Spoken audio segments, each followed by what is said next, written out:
Hello, and welcome to the new episode of The Debate Mates. If you follow us on Instagram at The Debate Mates, you will know that there was a special announcement that was supposed to come yesterday, but the schedules didn't exactly work out, so it was postponed. But postponed no longer. The big announcement is actually a big person, and actually he's quite big. 6'1", I think he is, or 6'1", I should say. And his name is Jackson Cashwell, and there he is, right there. I'm glad to be here. And thank you. Loyal Debate Mate fans, all 20 of you, don't worry. Nathan Poplin is still alive and well, and will be joining us again, hopefully for a new video soon. And hopefully the big three will be able to make a lot of videos together in the future. And this isn't like a part-time replacement for Nathan. He'll be here hopefully every episode with us, as will Nathan. So, aside from all the wishy-washy, I'm glad you're here stuff, let's get into the real NBA news. And we started off the last episode, and when I say last episode, we ran out of storage on our recording device. We recorded about half of this once, but we ran out. So, Jack, would you like to get us started off? Sure. So the first topic that we're going to discuss again is the Rockets the Houston Rockets broke the record for the most three-pointers made in one game. They hit 26 against Washington. Yeah. Was it? Yeah, so the Rockets, though they have had struggles this season, James Harden has led the Rockets to be a team that looks like a legitimate playoff contender, and even a contender to make it to the Western Conference Finals. So let me ask you, do you still think the Rockets need to change anything in order to become a top-tier Western Conference team?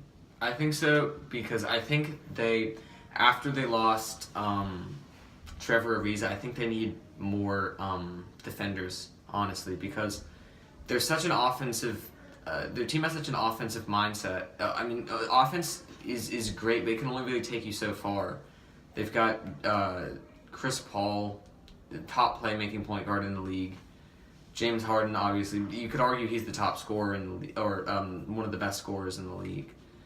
But they just, ever since they lost Trevor Ariza, they just don't have the defense that they used to. And obviously, when they picked up Carmelo Anthony, another very offensively minded player who doesn't really, defense isn't necessarily a part of their arsenal. And I just think they need more defenders. Defense is optional for the Houston Rockets. Yeah, but I feel like defense is a lot of the reason that they lost in the Western Conference Finals last year, because even though I think actually they would have won the series, I think they would have won the Western Conference Finals and probably the finals if Chris Paul hadn't injured his leg. But I feel, but in the games that they did lose, in the games that they won, it was often really close. I remember Golden State lost a couple games. I think games 4 and 5, or maybe 5 and 6, maybe. No, they lost 4 and 5 because they were down 3-2. Yeah, that's right. 4 and 5, they lost, but they were both very close games, like within a possession or two. Yeah. So the games that they won weren't that were very close, but the games that they lost, like Game 7, they lost by double digits. Or they lost and it wasn't, and it wasn't super close. And remember what happened in Game 6? Klay Thompson dropped like 35 on them. And then in the next game, their defense and their three-point shooting really, I think, is what killed them in the last game. But throughout the series, I think kind of their defense is the reason that they lost as many, that they ended up losing the series, because. And secondly, when they lost Chris Paul is obviously a great defensive point guard, and when they lose him, they don't have really anyone who can guard Curry, and then that's... All right, so we can get back to the Rockets in a second, but you mentioned Carmelo Anthony earlier. Do you think he has a home in the league? Because right now he's gonzo.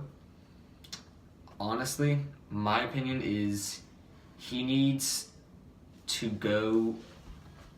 Okay, well, LeBron wants him in LA, and I don't think really any other teams want him at this point, because obviously when he got traded to OKC, they had 3 all-star level players on their team, him and Westbrook and Paul George, and that team fell apart. They got taken out in the first round by a rookie, and I mean, so he proved to be cancerous to that OKC team. He didn't even get to play a game in Atlanta. Got traded to Houston. He started off the season in Houston actually pretty well, coming off the bench, averaging 12 or so points. He had a pretty good season, but then remember he had that game against OKC where he went like 1 for 10 or 1 for 11.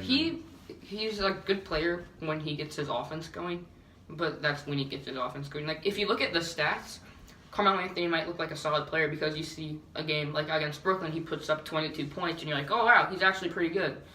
And then the next game, he shoots like 1 for 10 and has like 3 points. Yeah, he's just lacked consistency the past season. As we mentioned earlier, defense is optional for him. He doesn't. Yeah, he's not a defensive. It's really all his scoring, but all he has really is scoring. He's not a great playmaker. He's not a great. But I think his defense neutralizes his offensive threat. Because if you score on him, if he scores on you, you're gonna be able to score on him. Yeah, not just that.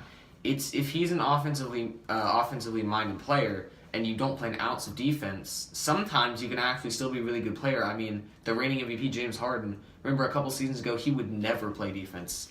But he's an incredible offensive player, and therefore he's the top shooting guard in the league, in my opinion.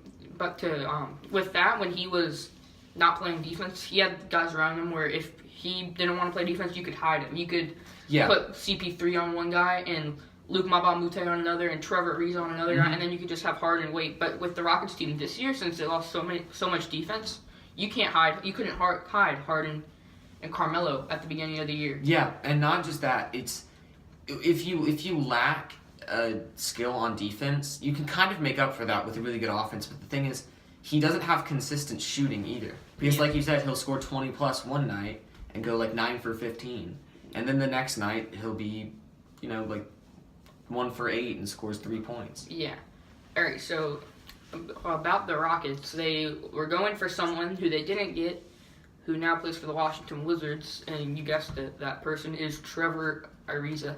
So when he joined the Wizards, they lost their first game with him to the lowly Atlanta Hawks, and then after that, I'm not sure the exact calendar, like how many games were in between, if any, but all I know is after that, they got shellacked. I like that word, shellacked last night by the Houston Rockets, who put 26 3-pointers on their heads. So on the other end of that, we have the Phoenix Suns, who traded away Trevor Ariza, and since Devin Booker tweeted, "I like Phoenix," are 4-0. So let me ask you for the second time in the past half hour, what is more surprising? The fact that Washington still stinks with Ariza, or the fact that Phoenix is thriving without him? The Phoenix. Because Phoenix, they're not a good shooting team. Devin Booker obviously is a great shooter. But outside of Devin Booker, what shooters do they really have? I mean, does Brandon Knight still plays there? No, he plays for Houston now. Yeah, he plays for Houston. TJ Warren, I mean, he's a good player, but he's not a great shooter. A time a couple of years ago where he was thought of as one of the most prolific scorers in the league for a while. Who, Booker? No, Warren. Yeah. Yeah, Warren is a great player. He's a great scorer, but he's not a shooter. Yeah. He's not. They're really only their 3-point shooters. Their best 3-point shooter is easily Devin Booker, and he's not even up in the 40s in terms of his percentage. And so trading away Ariza is huge for them because you lose a great defensive player, you lose a solid shooting guard. They could have him at shooting guard because Warren plays the 3. So they lost a solid shooting guard. Who do they have as their starting shooting guard? They have Booker. Oh, Booker's shooting guard. He's point guard. Booker plays point. I know as point. They don't right. So who do they have at? And they have Warren, Ayton. Just shows off how little anyone knows about the Suns. No one cares about the Suns. But yeah, it's extremely surprising that the Suns have played well lately, losing. I mean, a pretty good player. Yeah, they beat the Celtics. Granted, the Celtics were missing Horford and Morris. Mm-hmm. And Baines after a while. Yeah, and Baines. But you have to think that even with Horford out, with guys like Kyrie Irving, Jason Tatum, Gordon Hayward on your team, you have to beat the Suns. Yeah. Even without Kyrie, you should still be able to come away with a win against the Suns. So, As we've been talking a lot about trades early on, with Ariza being one of the topics we've brushed over. So now to a trade that has happened, to a trade that we think might happen. The pick you told me last episode that we unfortunately had to cut was a pretty big trade. Yeah, we covered two actually. So, what do you think? Are you sticking with your guns? Yeah, I'm going with my gut here. One player that I don't know if he will get traded. I'm not sure exactly when he becomes a free agent, but I think he definitely should leave, is Blake Griffin. I think he should leave the Pistons. He's extremely undervalued there for the stats he's putting up. He's putting up 20-plus points a game, putting up close to 10 rebounds. He's a double-double machine, and I honestly think he is a much better player than Andre Drummond. Yeah. Just me personally. He can handle the ball. He can shoot. Great facilitator. Yeah, he's a great facilitator. He's a good, point forward. And Andre Drummond, I feel like, just isn't as relevant as he used to be. I used to think of Andre Drummond as a top center in the league, like a top 5 center in the league. Personally, I don't really view him that way anymore. Yeah, me neither. He's a bit how DeAndre Jordan is, I feel like. Gets a lot of rebounds, great player, scores a decent amount of points, but just not as relevant a center as they used to be because they don't shoot the three. Because nowadays you need centers who can shoot the three. I mean, look at who the most dominant bigs in the NBA are. They're all stretch bigs. Anthony Davis, DeMarcus Cousins, Cousins, Embiid, Towns. Yep, Cat. I mean, and you need big men who can stretch the floor. I mean, Kevin Love isn't really a center, but he plays center sometimes. And you see that. That's the trend we've been seeing in the NBA lately is big men shooting threes. Aaron Baines, who we mentioned briefly earlier, developing a three-point shot over the summer. Al Horford shoots threes. And these aren't guys who shot threes. Splash Mountain, Brook Lopez. Yeah, Brook Lopez is also hardly relevant anymore, but he can hit the three as well. And these aren't all necessarily guys who shot the three coming out of college. These aren't all guys who have always been shooting threes. I mean, Al Horford didn't used to shoot threes. Now he attempts, over 100 a year. Yeah. So, my trade pick, before I get to that, one thing, a lot of NBA execs believe, or executives, exec sounds weird. So, a lot of the NBA executives believe Brandon Ingram is not going to be a full-time or a long-term Lakers player. They think that he's going to be a trade chip. So let me hear your opinion on that. Should the Lakers pull the trigger on Ingram trade now? Do they wait, see if they can get a good offer? What kind of offer are you expecting if you're the Lakers? And when do you decide to pull the trigger? Personally, for me, I feel like Brandon Ingram hasn't really lived up to the hype. I totally agree. He was the second overall pick a few years ago. In his rookie season, he really didn't have a great season. He wasn't a shooter. He averaged 9-10 points a game. Yeah. This past season, he averaged. I think he averaged 14. He averaged close to 15 points a game, and this season he's been doing the same thing. But when you think about the potential that he has, he really isn't living up to the potential he has. Coming out of college, he was viewed as a Kevin Durant type of player. If he could develop his jump shot. That long, kind of tall, lanky, athletic, long reach. Yeah. And he's been outplayed by Kuzma, who... Yeah, I think Kuzma is a better player than Brandon Ingram, even though he's younger. I think he's much better. So, what do you think the Lakers should be expecting for Brandon Ingram? Do you trade him to a rebuilding team? Yeah, I think Brandon Ingram would fit well on a team that has a lot of young guys focused on rebuilding, like the Bulls, the T-Wolves. And I just don't think the Lakers, they have so many players. Obviously besides LeBron. LeBron, of course, is their best player, but they have so many players on their team that are just they're waiting to be breakout stars. But with so many of them on that team, you've got 2 second overall picks on that team. You've got Kuzma and Ingram, who both average, close to 15 a game. You had Julius Randle averaging about 15 a game. And you just got all these guys who are good, just not great. And I feel like they don't function well. They've actually been having a great season. Yeah, they tried to mix a rebuild team with a win-now team.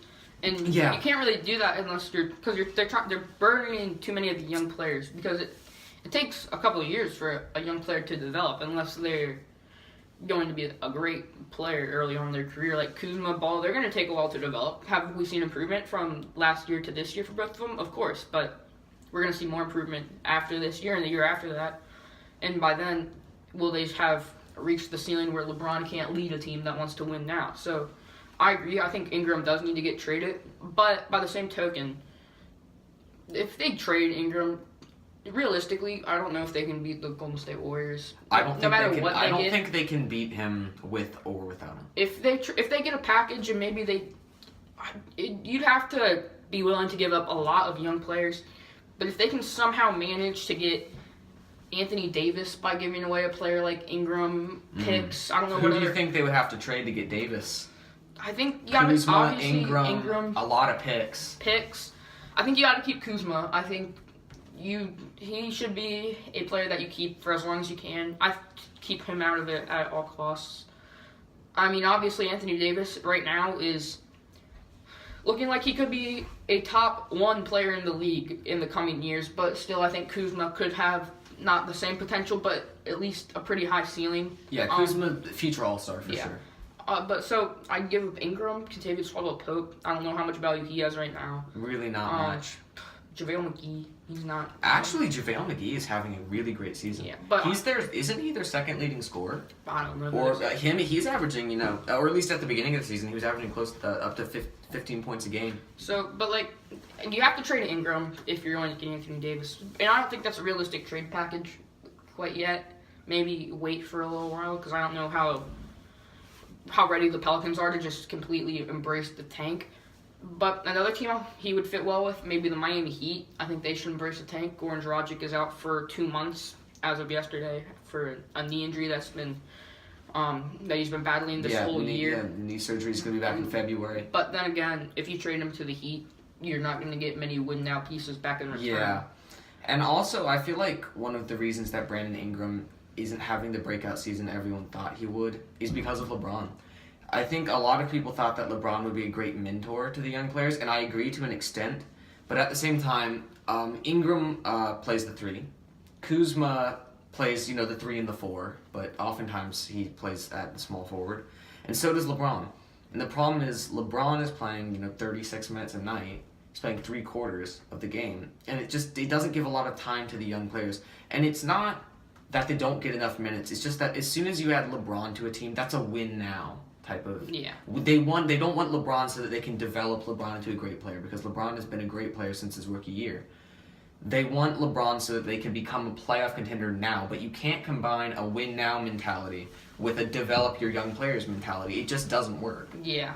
And they do have a lot of great young players. But it's kind of like the Celtics in a way. Except I feel like the Celtics have more veterans where they can be able to win that team, and then they've also set themselves up for the long haul where they have Kyrie, who's we consider a veteran in the league, been to the finals multiple times, but he still is a really young player. He's young, yeah. And he's going like to be 25. around for a while. He's going to be in the league for years to come. So you can build a rebuilding. The Celtics are not rebuilding; they just played the draft really well. And with Tatum, made some really great trades in the offseason to manage to get as many picks as they got, and the poor Brooklyn Nets got Paul Pierce and Kevin Garnett for what? A tank for the next couple of years. Yeah. So the Celtics really kind of swindled them out of a lot of picks, which has helped their growth. And they were already good when they got those players. And with the Lakers, they were in a rebuild, while the Celtics were already in win-now mode with Isaiah Thomas, who I believe had not left by the time they drafted Jason Tatum. I could be wrong, but I'm not 100% sure. I'm not sure either. Because I know did they draft Tatum and get Hayward in the same offseason? Yes. Yeah, they must have. So, because they got Hayward when they still had Isaiah Thomas. Mm-hmm. So, back to who we think is definitely going to get traded. I'm going with a lot of a smaller player than you did, in Kentavious Caldwell-Pope. He got to go. As our other co-host Nathan Poplin calls him, Kentavious Caldwell-Poop. He had a pretty good game against the Wizards a couple nights ago, but like Carmelo Anthony, what we talked about earlier, he has a good game, but he's not consistent. But, and speaking of Carmelo Anthony, I think he's going to go to Carmelo Anthony's former team in the Houston Rockets. You can argue that they don't need shooting anymore, that they fixed that problem. Yeah. That bugs out of the system. But at the same token, Kentavious Caldwell-Pope is a 3-and-D type of guy. He's a Trevor Ariza type of player. Yeah. But by the same, also he's a young player, so I don't know if he brings that same fight and intensity that Ariza does to the locker room. And it seems like the Rockets a lot of times didn't want to get up for the big games or any game at all. So I don't know if Kentavious Caldwell-Pope can exactly bring that same fight that Trevor Ariza brought to the Rockets. But I think you need to get him out of LA. Rondo's going to be coming back soon. Lonzo's been playing really well at the starting spot. Do you want to play both of them together? Then you got to get a point guard to match up on the back, or you need to get another shooting guard that can handle the ball in the starting rotation with Lonzo. Josh Hart, yeah, him. Forgot about him. I don't know how, but with Pope, trading to the Rockets, get a piece that's win now. I don't know what the Rockets would be willing to give up. You'd obviously have to add a little bit more to that for the Rockets. But realistically, I think you could get a maybe get a PJ Tucker or something like that. Like, that would help the team a lot. Yeah. PJ Tucker would really help the Lakers, I think, because he's kind of the Tyson Chandler type of guy where, like, they signed him and they went on an incredible win streak because... Not a great player, but his impact goes way beyond the stat sheets. And not to mention, PJ Tucker is actually not a bad shooter at all. He's a good 3-point shooter. I don't know if the Rockets would be willing to give that up. You might have to throw in a couple more picks, but the Lakers, as we said, are in win now mode. So down the line, if hindsight, it's 2020. So right now, they might be thinking, we don't need picks, we got LeBron. Right. But if they're looking ahead, you know that too many picks is going to put you in a bad position. But also, if they're completely embracing that we got LeBron, we got to win right now, then this is a good trade for them to get a guy like PJ Tucker, who's also exiting his prime, and get rid of a guy like Kentavious Caldwell-Pope, who can help another team. All right. So, anything else you want to discuss? One other possible person who could be leaving their team, I don't think he's going to get traded. I think he will leave in free agency. I don't know if I think he will, but I think it's a very great possibility that Anthony Davis will leave. Ends up with another team. Yeah, I agree. He needs to leave. I think for the same reason Blake Griffin is. Anthony Davis isn't underrated like Blake Griffin is. Blake Griffin's having a great season. He's very undervalued. But it's not that Anthony Davis is undervalued. It's that he's playing so well. But no matter how great he plays, that Pelicans team, they're just not going anywhere. Yeah. They're near the bottom of the Eastern Conference right now, or the Western Conference, excuse me. And they've got a lot of great players, which is what's very confusing about it. They have obviously Anthony Davis, top 3 player in the league with KD and LeBron. Drew Holiday, who broke out last year in the playoffs. Drew Holiday, he's not an all-star level player in my book, but he's a more than solid point guard. Yeah. They've got some good shooters on their team. Etuan Moore. Mirotic is having a great season as well. Ian Clark, some great shooters off the bench. Yeah. And they just, I guess their pieces just don't fit. I mean, they don't. It seems like it's kind of an all Anthony Davis show a lot of the time. Yeah. Drew Holiday and Mirotic, they're great players, but they're role players compared to Anthony Davis. I mean, definitely. And I just think he needs to leave to a better team that he can get somewhere with. You remember, this was actually very recently. This might have been yesterday or earlier today. Giannis was trying to recruit Anthony Davis to join the Bucks. And can you imagine that front court? I don't know how much. I don't think they would fit well together because neither of them are prolific outside shooters. Yeah, and they're both kind of similar players in that they're Definitely. take it to the hole, dunk on your head type of guy, ball handler, Strong. even at their size, strong, athletic. But when you think about it, just imagine that even if they didn't fit well together, just imagine that front court. And the Bucks do have a lot of shooters. That's one thing. Yeah, they really do. Made they a really do. point of emphasis. Chris Middleton is a great shooter. They got Eric Bledsoe. Bledsoe is Eric Bledsoe, who we mentioned earlier. But just imagine that front court for the Bucks: Giannis, AD and Brook Lopez. That would be. I mean, that would be easily the best front court in the league. Yeah. All right, and there's one more thing I wanted to talk about. Welcome to the MVP table, Paul George. You, I think, have gotten yourself a ticket to sit at that exclusive club. So MVPs, it's very wide open this year. A lot of players are playing great. Mm-hmm. A lot of people have different opinions. AD, who we've talked about a lot. Giannis, who we've also talked about a lot. LeBron, if the Lakers get... I don't think LeBron's going to get it. He has the narrative. If the Lakers win like 50 games and you're like... I don't see them winning 50. Do you think the Cavs' success can... If the Cavs do really bad like they're on pace to do you think just that can like help LeBron's case as MVP? Like, just to show the impact he had on the Cavs? Yeah. Maybe, but personally, I just don't see him getting it. Yeah, I don't know exactly why. It's not that he doesn't deserve it. I just don't see him realistically getting it. Yeah, I think KD needs to be put in the MVP conversation. Oh, yeah, absolutely. He's very... Early on, I honestly thought my pick for MVP early on, the first 10, 15 games or so was Steph Curry. He was playing incredibly well. Yeah. I mean, averaging 30-plus points a game, shooting, 50, 90 season.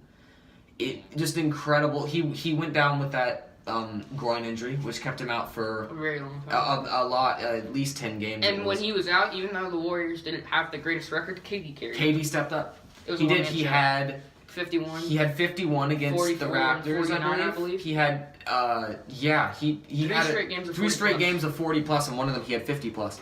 It was a crazy stretch, and honestly, I view him as having a better season so far than Steph Curry. I think KD is one of the most underrated players in the league nowadays. Yeah. Because now Harden is the best scorer, LeBron's the best scorer, Kyrie's the best. It's Kevin Durant. I'm a big Kevin Durant fan, so it might be all biased, but you can't argue with his statistics. You can't. He's 7 feet tall. Handles the ball incredibly well for 7-footer. Yeah, and he can shoot. He can make a shot over anyone. Yeah. He's one of the most... it's hard to say that a top 2 player in the league is underrated, but I feel like the gap between him and LeBron is not as big as people think. And the gap between him and Anthony Davis, no disrespect to Anthony Davis, he's a great player. It's bigger than a lot of people think. Mm-hmm. Because with KD, you have to think, maybe not when he's driving to the basket. Driving to the basket, no one's stopping LeBron. That's effortless scoring. Yeah. But anywhere else, KD just scores effortlessly. From the mid-range, no one's stopping him. Yeah. No one's locking him down. I mean... And he's incredibly undervalued because you mentioned this to me before, not on the show obviously because I haven't been on here before, but he mentioned to me once that Steph Curry will drop 30 points but with 2 assists and 4 rebounds or something. And everyone will be like, "Oh, Steph had a great game." Meanwhile, KD will silently have 25, 6, and 7 or something, which is a better stat line overall. And I feel like Kevin Durant, no one will mention him. He can take over Steph Curry, he's the type of player where if you're down 5 and he hits a 3, a big 3, if you're the other team, you just feel destroyed. Because I don't think Steph Curry's the type of player where he can just single-handedly go on a run to put a team out of the game. But his threes make it feel like it can, even if he hits 1 or 2. But Kevin Durant, on the other hand, we saw this happen against the Raptors. He single-handedly took the Warriors back from a big deficit. Yeah, they were down 18 early on. And they almost won that game. Yeah. And he had 51. I think he can take over a game. Curry can change the face of a game more because of his shooting abilities and the tough shots he can hit. But I feel like Kevin Durant is more dominant. So, but wait, what do you... I'll actually challenge that. I think that any player on Golden State, any of their big 3, I think can completely dominate a game. Klay Thompson, remember when he had 60 against the Pacers, when he hit 14 threes against the Bulls, 37 and a quarter against the Kings, completely changed that game. He was the single reason they won those 3 games. Kevin Durant does the same thing, but I think he does it more subtly. Kevin Durant will dominate a game. He'll drop 38, and no one will mention it. No one will really mention it. And he's very subtle in how he takes over games. Steph Curry or Klay Thompson, especially Steph Curry, it's never subtle because it's dropping in 40-footers. Yeah. Kevin Durant very subtly gets will drop 38, 40 points, and no one's really talking about it because he does it all from the mid-range effortlessly. It doesn't look as impressive because he does it so effortlessly. But for me, that's kind of more impressive how easily he scores. Yeah. All right, and let's get back to the topic that brought us into this before we wrap it all up. Mm-hmm. Paul George, who I mentioned. Do you put him in the same, not same tier as far as player-wise, but same tier as far as MVP voting as Anthony Davis and Giannis so far this year? Because he's maybe not quite that high, but he has had definitely a better start to this season than he did last year, especially playing with a guy like Russ, who, he's kind of a ball hog, let's be real. Paul George is actually one of my favorite NBA players. Yeah. I like him a lot. And I just think any dude who can put up he had stats. He had 43 last night. He dropped 47, I believe. a couple nights ago against Brooklyn. Against Brooklyn. And then he had another 40-point game earlier this season, I think was also 43. And people are not really mentioning the fact that Westbrook statistically is having a bad year. He's scored 30 plus efficient. Twice. He's not. He's never been an efficient player, but this year especially. I checked the stats earlier. He's 40% from the field, either like 25 or 35. I think 25% from three and like 67% from the free throw line. Wow, and he's always actually been a pretty good free throw shooter. He's always been up in the 80s. So a lot of stuff is going downhill for the Thunder, but their record doesn't show it because they have guys like Paul George and Steven Adams carrying the weight. And Westbrook. Steven Adams is such an underrated. I consider him honestly to be arguably a top 10 center in the league. Yeah, and he's so underrated. And even though Westbrook's not having a great shooting season, he's still getting his. And well, I guess that'll wrap it up. Unless you have something you want to add. No. All right. So, thank you for watching this episode of the Debate Mates with the new guy Jackson Cashwell. Hope he's going to be a regular for us, as well as Nathan Popland, who will be coming back shortly. And then obviously, me, I'm Matthew Swanenburg. Great video, I guess. Great video, yes. Yeah. So, great to have you here, Jack. The fans will love your charm and basketball skills off the court more than on the court. Oh, that was a roast. All right, so let's get back to the outro. I hope you all enjoyed, and we'll see you on the flippity flop. Yep. Hasta la vista.